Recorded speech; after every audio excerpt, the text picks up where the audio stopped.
The internet says Gerda Bormann visited concentration camps, watched medical experiments, and documented executions. She's called one of the most sadistic Nazi women who ever lived, but almost every viral post about her is actually describing a completely different person, a camp guard with the same last name who was hanged for war crimes. The real Gerda Bormann never killed anyone. What she did was worse. She tried to legalize polygamy to breed a master race, and she started by offering to share her own husband. The woman history confused. If you've ever searched for Gerda Bormann online, you've probably seen the claims that she visited Dachau, that she watched prisoners torn apart by dogs, that she personally documented executions with cold detachment. The videos get millions of views, the posts spread across every platform, and nearly all of them are wrong. The woman they're describing was Johanna Bormann, a concentration camp guard at Auschwitz and Bergen-Belsen. She was known as the woman with the dogs for unleashing her German shepherd on helpless prisoners. She was tried by a British military tribunal, convicted and hanged in December 1945.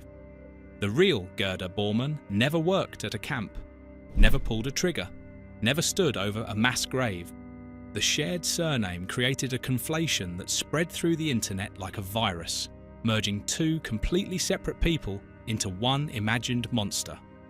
But here's what makes the real story more disturbing, not less.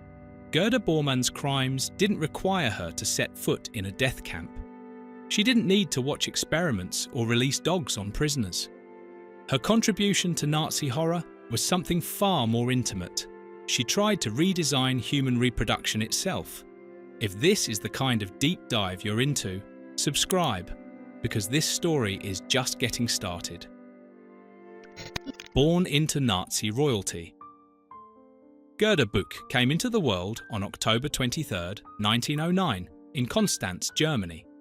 Her father wasn't just a Nazi, he was one of the party's most powerful judges. Walter Buch served as chairman of the Nazi Party's Supreme Court, the body that decided internal disputes and enforced ideological purity among members. Growing up in this household meant growing up inside the movement itself. The dinner table conversations weren't about ordinary politics, they were about racial destiny, national rebirth, and the reshaping of German society from its foundations. By the time she was 19, Gerda had caught the attention of a rising party official named Martin Bormann. He was ambitious, ruthless, and already making himself indispensable to the Nazi leadership. They married on September 2, 1929, and the guest list tells you everything about who these people were. Adolf Hitler served as a witness. So did Rudolf Hess. This wasn't just a wedding. It was a ceremony binding two families deeper into the Nazi inner circle. Over the next 14 years, Gerda bore 10 children. 10. Between 1930 and 1943, she was either pregnant or recovering from pregnancy almost continuously. She received the Cross of Honor of the German Mother, a medal the regime awarded to women who produced large families for the fatherland. On paper, she was everything the Nazi state wanted a woman to be: devoted, fertile, obedient, the model German wife raising the next generation of Aryans. But behind this facade, her marriage was a nightmare. Martin Bormann terrorized his family. Hitler's own valet later testified that everybody knew Bormann terrorized his family. He had affairs openly, flaunting them in ways that humiliated Gerda publicly. He was violent. He was controlling. Most women in that situation would have been broken by it, trapped, abused, with no way out. Gerda did something nobody expected.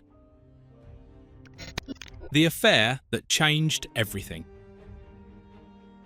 In the early 1940s, Martin Bormann took a mistress. Her name was Manja Behrens, an actress, young, attractive, exactly the kind of woman a powerful Nazi would pursue. Affairs among the Nazi elite were common enough. What happened next was not. Any normal wife would have protested, demanded it stop, threatened to leave, or at least withdrawn into bitter silence. Gerda did none of these things. Instead, she wrote to her husband encouraging the relationship, not tolerating it, not resigning herself to it, actively encouraging it. The letters that survived are unlike anything historians had seen from Nazi wives.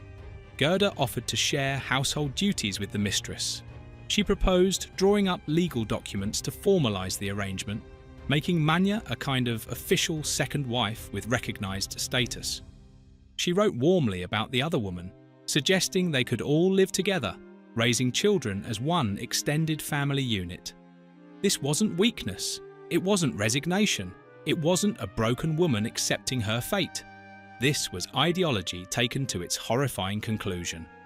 Gerda had internalized Nazi racial doctrine so completely that she saw her own marriage not as a personal relationship, but as a breeding arrangement. Her husband's infidelity wasn't a betrayal, it was an opportunity. If Martin could father more Aryan children with another racially pure woman, then jealousy was a selfish emotion she needed to overcome for the good of the race. She actually believed this, and she was just getting started. The Volksnote proposal. What Gerda Bormann did next reveals something deeply unsettling about how totalitarian ideology can reshape even the most intimate aspects of human life. She didn't just accept her husband's affair, she developed an entire legal and philosophical framework to expand it across Germany. She called it Volksnote, emergency racial marriage. Her proposal was systematic and detailed. Any racially pure German man should be legally entitled to multiple wives simultaneously, not as some informal arrangement, but as a formal institution with state sanction. Younger women would rotate through pregnancy cycles while others managed the household and childcare. The entire domestic structure of German society would be reorganized around maximizing Aryan births. Gerda drafted the legal language herself. She offered to sign formal acknowledgements that could serve as templates for other German wives. She argued in her letters that a healthy Aryan man had a biological imperative to father as many children as possible. Monogamy, she wrote, was holding back the race. Marriage as it existed was a relic of Christian morality that no longer served Germany's interests. The specificity is what makes it so disturbing. This wasn't vague ideological rambling. She had thought through the logistics, how property would be divided, how children would be registered, how the law would need to change to accommodate multiple simultaneous marriages. She was proposing to dismantle the institution of the family and rebuild it as a breeding program. And the Nazi leadership took her seriously. Why this almost became law. This wasn't the ramblings of one deranged housewife writing letters that nobody read. Gerda Bormann's proposal circulated among Nazi leadership because it addressed a real problem they faced, and it offered a solution more radical than anything they had publicly proposed. By 1943, Germany had suffered catastrophic military losses. The Eastern Front alone had consumed hundreds of thousands of young men. Simple demographics told the story. Millions of German women would be left without partners after the war. If the regime wanted to replenish its population with racially pure children, where would the fathers come from? The Nazis had already created Lebensborn, a program encouraging SS officers to father children with unmarried women deemed racially valuable. Pregnant women stayed in special homes, gave birth, and the children were raised as wards of the state or adopted by approved families. It was eugenics dressed up as social welfare. But Gerda's proposal went further. Lebensborn still operated in the shadows, never officially acknowledged as what it was. Volksnote would bring the same logic into the open. It would dismantle marriage, family law, and religious morality entirely, all in service of racial biological objectives. It would make every German wife complicit in sharing her husband, reframing jealousy and possessiveness as anti-state sentiments. Heinrich Himmler himself had discussed similar ideas. The notion that traditional marriage was inadequate for producing enough children had circulated in Nazi ideological circles for years. What Gerda contributed was a wife's perspective, a woman volunteering to be the test case, offering her own marriage as the prototype for what German families could become. The war ended before any of it could be implemented, but the proposal's existence reveals how far Nazi ideology had penetrated into private life, reshaping how believers understood love, family, and intimacy itself. The woman with the dogs. Now let's return to the confusion that started this story, because understanding why people conflated these two women reveals something important about how we remember Nazi evil. Johanna Bormann was born in 1893, making her 16 years older than Gerda. She worked as a concentration camp guard, first at Auschwitz-Birkenau and later at Bergen-Belsen. Survivors remembered her with terror. She was known for her sadism, for the German shepherd she kept that she would set loose on prisoners too weak to work. Witnesses at her trial described her watching the dog attack emaciated men and women while she stood by, sometimes laughing. When British forces liberated Bergen-Belsen in April 1945, they found Johanna Bormann among the captured guards. She was tried alongside others in what became known as the Belsen trial. The evidence was overwhelming. She was convicted of war crimes and hanged on December 13, 1945. The two women shared nothing but a surname. Gerda was a Nazi wife in Munich and at the Berghof. Johanna was a camp guard in occupied Poland and Germany. They never met. They moved in entirely different circles. But when the internet discovered both names, the stories merged. Posts about Gerda started including Johanna's crimes. Videos mixed photographs of both women. The camp guard's atrocities became attributed to the secretary's wife. Clarifying this doesn't exonerate Gerda. It reveals something more troubling about how Nazi evil actually functioned, and why the quiet ideologues might matter as much as the uniformed killers. The quiet architects. The Holocaust required both the Johannas and the Gerdas. This is the uncomfortable truth that gets lost when we focus only on the most visible perpetrators, the guards, the executioners, the commanders who signed deportation orders. Johanna Bormann pulled triggers, released dogs, watched people die at her feet. Her crimes are visceral, immediate, impossible to minimize. When we think of Nazi evil, we imagine her, someone in uniform, weapon in hand, standing over victims. But the machinery of genocide also needed people like Gerda Bormann, true believers who never had to witness the camps because they had already internalized the worldview that made them possible. People who sat in comfortable homes, raised children, and wrote letters proposing that German society reorganize its most intimate relationships around racial breeding. They provided the ideological foundation that made the Guards' work seem logical, even necessary. Gerda never killed anyone. She raised 10 children, wrote letters to her husband, and drafted policy proposals that would have reshaped German families for generations. She represents a different category of complicity. The architect who never visits the construction site. The theorist whose ideas become someone else's actions. This is why the conflation matters. When we collapse Gerda into Johanna, we lose the distinction between different kinds of evil. We imagine that Nazi crimes required monsters, people fundamentally unlike us, recognizable by their cruelty. But Gerda looked like a devoted mother, received medals for her fertility, wrote warmly about sharing her husband with another woman. The horror wasn't in her actions, it was in her beliefs, and in how completely those beliefs had replaced normal human feeling. The end of Gerda Bormann. May 1945. The Reich is collapsing. Allied forces are closing on Berlin from every direction. In Hitler's bunker, the remaining Nazi leadership prepares for the end. Martin Bormann was there until the last hours. On May 2nd, he attempted to escape the bunker as Soviet forces surrounded the chancellery. He was never seen alive again. For decades, his fate remained one of the war's great mysteries. Had he escaped to South America? Been captured by the Soviets? His remains weren't positively identified until 1998, when DNA testing confirmed that a skeleton found near the Lehrter Bahnhof in 1972 was his. He had died trying to flee Berlin, killed either by Soviet fire or by suicide, as capture became inevitable.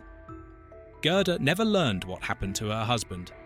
As Berlin fell, she fled south with her surviving children to Murano, a town in South Tyrol that had been annexed from Italy. American forces eventually found her there.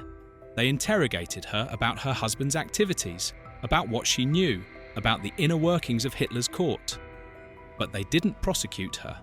Unlike other Nazi wives who faced denazification tribunals and prison sentences, Gerda was left alone. It wouldn't have mattered anyway. She was already dying. Doctors diagnosed uterine cancer. Perhaps the grim irony of a woman who had devoted her body to producing children for the Reich, now consumed by disease in those same organs.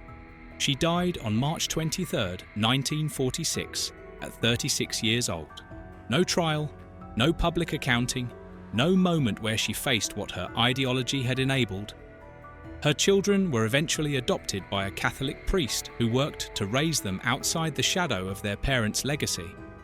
Some rejected their Nazi heritage entirely when they came of age. Others remained conflicted, caught between love for the parents they remembered and horror at what those parents had believed and done. The woman who proposed dismantling the traditional family to serve racial breeding saw her own family scattered to strangers. There's no evidence she ever recognized the irony. What we still don't know. The questions that remain about Gerda Bormann are the kind historians may never answer. What was in the full correspondence that didn't survive the war? The letters we have come from fragments, pieces that made it through the chaos of 1945 when Nazi documents were being burned, captured, or lost. Did she write more explicitly about the final solution? Did she discuss the camps, the deportations, the systematic murder that her husband helped coordinate from Hitler's inner circle? Did she ever visit the camps herself? The conflation with Johanna Bormann assumes she did, but no credible evidence places her there. Martin Bormann certainly knew what was happening. He was one of the most powerful men in Nazi Germany, privy to decisions at the highest level. What did he tell his wife? What did she understand about where the ideology she championed was actually leading? Why wasn't she prosecuted when other Nazi wives faced tribunals? Emmy Goering served a year in prison. Margaret Himmler was convicted as a profiteer of the Nazi regime. The Allies had the Bormann letters. They knew about Gerda's polygamy proposal, her ideological fervour, her active participation in promoting Nazi family policy. Yet they let her die of cancer without ever bringing charges. The answers died with her in that South Tyrolean town in March 1946. What survived was a proposal for restructuring human intimacy itself, for turning marriage into a breeding program and wives into willing participants in their own degradation, all for the glory of a racial utopia that existed only in the fevered imaginations of true believers. Gerda Bormann reminds us that totalitarian evil doesn't always wear a uniform. Sometimes it writes letters from comfortable homes, proposes policies over family dinners, and volunteers to sacrifice jealousy and possessiveness for the good of the race. Sometimes the most dangerous believers never see a single body because they've already accepted a worldview where bodies are just material for building a better future. That's what makes her story worth telling correctly. Not to exonerate her by separating her from Johanna Bormann's crimes, but to understand that she committed her own. They just don't photograph as well. Thanks for watching History Hangover. If you found this video insightful, check out our other deep dives into the figures who shaped World War II and its aftermath. Like this video, subscribe, and hit the bell so you don't miss our next upload.